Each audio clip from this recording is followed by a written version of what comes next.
होली की राख से किया गया एक छोटा सा प्रयोग करवा सकता है आपका विवाह। यदि आपके विवाह में लगातार देरी बनी हुई है, लगातार अड़चनें आ रही हैं, बहुत ज्यादा उपाय करने के बाद भी शादी के लिए कहीं पर भी रिश्ता पक्का नहीं हो पा रहा है, तो ये वीडियो आपके लिए है। आज मैं आपको होलिका दहन के बाद जो राख बच जाती है, उस राख से जल्दी शादी होने का एक ऐसा सरल उपाय बताने वाला हूँ।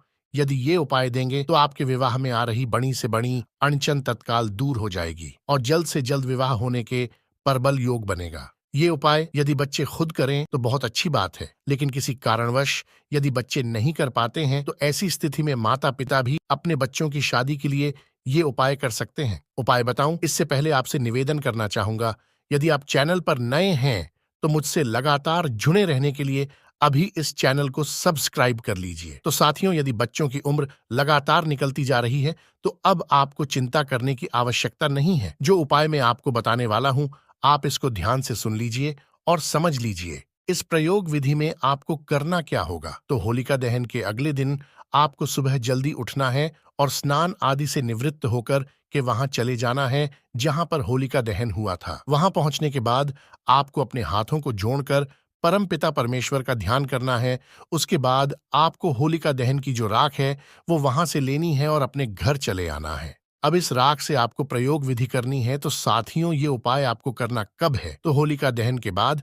ध्यान दीजिए मैं क्या बोल रहा हूँ। होलिका दहन के बाद जो भी सोमवार, मंगलवार या शनिवार आए, उस दिन आप ये उपाय कर सकते हो। आपको करना क्या होगा? तो सबसे पहले आपको एक तांबे के लोटे में जल भर लेना है और अब उसमें होलिका दहन की जो राख है वो थोड़ी सी उसमें मिला लेनी है। अब उसमें थोड़ा सा इत्र मिला लेना है। तो आपने एक तांबे का लोटा लिया, जल उसमें भर लिया, होलिका दहन की राख उसमें डाल ली और थोड़ा सा इत्र उसमें डाल दिया। इनको अच्छे से मिक्स कर लीजिए और लोटे को लेकर शिव मंदिर में चले जाइए। जहां पर शिवलिंग स्थापित किया गया है वहां पर चले जाइए। शंकर भगवान के मंदिर में जाकर शिवलिंग पर इस जल से शिवलिंग का अभिषेक करना है और अभिषेक करते हुए साथ में आपको बोलना, श्री शिवाय नमस्तुभ्यम, श्री शिवाय नमस्तुभ्यम। जल अर्पित करने के बाद हाथ जोड़कर अपनी जल्दी शादी के लिए शंकर भगवान से प्रार्थना कीजिए। यदि आप माता पिता हैं तो अपने बच्चों की जल्दी शादी के लिए प्रार्थना कीजिए। शंकर भगवान के गले में जो नाग है उसी को राहु बोला जाता है और शंकर भगवान शनिदेव के गुरु हैं।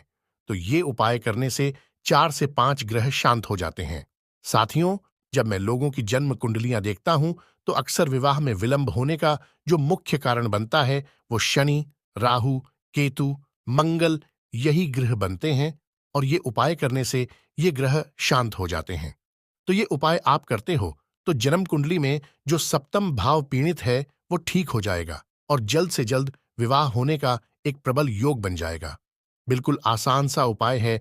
होलिका दहन की राख आपने लेके आनी है, लोटे में मिलानी है, इत्र मिलाना है, जल मिलाना है और शिवलिंग पर अर्पित कर देना है, श्री शिवाय नमस्तुभ्यम बोलते हुए। तो मेरे प्रिय साथियों, ये उपाय इसी तरीके से आप कर दीजिए और फिर देखिए इस होलिका दहन की राख का चमत्कार। साथियों, वीडियो को दूसरों तक जरूर शेयर कीजिएगा। भोलेनाथ के आशीर्वाद के लिए वीडियो को लाइक कर दीजिएगा। कमेंट में हर हर महादेव अवश्य लिखिएगा और साथ ही चैनल को सब्सक्राइब करना मत भूलिएगा।